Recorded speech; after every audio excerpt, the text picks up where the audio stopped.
అందరికీ నమస్కారం అండి. అందరూ ఎలా ఉన్నారు? నేను చాలా బాగున్నానండి. మీ అందరూ కూడా బాగుండాలి. ఆ హరిహరాదుల యొక్క కృపా కటాక్షాలు అందరూ కూడా కలగాలని కోరుకుంటూ, మనకు ప్రతి సంవత్సరం కూడా రాఖీ పండుగ అయితే వస్తుంది. ఆ రోజున అందరూ కూడా అన్నా చెల్లెళ్ళు, అక్కా తమ్ముల మధ్య ప్రేమగా రాఖీ కట్టుకొని చాలా హ్యాపీగా అయితే ఉంటారు. ప్రతి సంవత్సరం కూడా మనకి శ్రావణ మాసంలో పౌర్ణమి రోజున ఈ రాఖీ పండుగ అయితే జరుపుకుంటూ ఉంటాము. అయితే ఈ పవిత్రమైన రోజు అనేది ఈ 2024లో ఎప్పుడు వచ్చింది? ముఖ్యంగా ప్రతిరోజు కూడా మాకు భద్ర సమయం అనేది ఉంటుంది. ఆ భద్ర సమయంలో రాఖీ కట్టడం అనేది మనకు మంచిది కాదు. దీనివల్ల మనకు ఉపయోగం కూడా ఉండదు. అయితే ఆ భద్ర సమయం లేకుండా మనము పంచాంగం ప్రకారం ఏ సమయంలో కట్టుకోవాలనేది ఇవాళ చూద్దాం.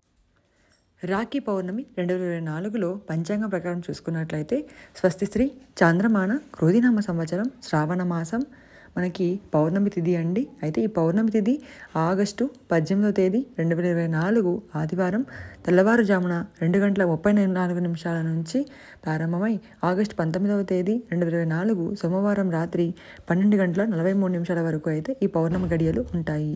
మనకి ఉదయం పూట ఎప్పుడైతే అప్పుడే జరుపుకోవాలి కాబట్టి మనము ఆగస్టు 19 సోమవారం 2024లో ఈ రాఖీ పౌర్ణమి అనేది జరుపుకోవాలి. అయితే రాఖీ కట్టుటకు శుభ సమయాలు చూసుకున్నట్లయితే మధ్యాహ్నం 1:46 నుంచి రాత్రి 10 గంటల లోపు రాఖీ అయితే కట్టుకోవాలి.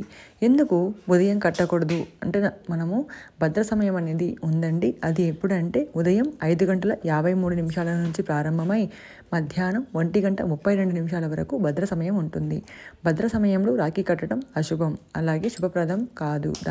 మనకి మంచి ఫలితాలు అనేవి ఇవ్వవు. కాబట్టి మనము మధ్యాహ్నం పైన కట్టుకోవాలి. అయితే రాఖీ కట్టేటప్పుడు చెప్పవలసిన శ్లోకము ఏనబద్ధో బలీరాజా దానవేంద్రో మహాబలః తేనత్వామభి బధ్నామి రక్షే మాచల అంటూ ఈ శ్లోకాన్ని మీరు మనసులో అనుకుంటూ లేకుంటే గట్టిగా చెప్పుకుంటూ అయినా మీ సోదరుడికి రాఖీ అనేది కట్టాలి. ఇలా కట్టడం వల్ల బలిచక్రవర్తి రాక్షసుని బంధించినట్లు మీ రక్షణ అనేది చాలా బాగుంటుంది.